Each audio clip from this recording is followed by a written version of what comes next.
Misturei leite quente ao arroz e criei essa maravilha de receita.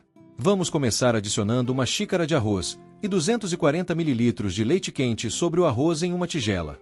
Misture e deixe descansar por alguns minutos para que o arroz absorva todo o leite e fique bem hidratado.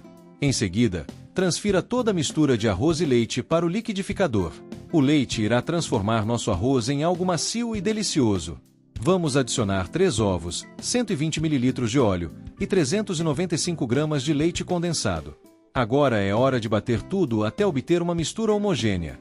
Para um toque especial, inclua 100 gramas de coco ralado, que vai dar uma textura incrível. Finalize com uma colher de sopa de fermento em pó. Transfira toda a mistura para uma forma untada com manteiga e leve ao forno pré-aquecido a 180 graus por 45 minutos.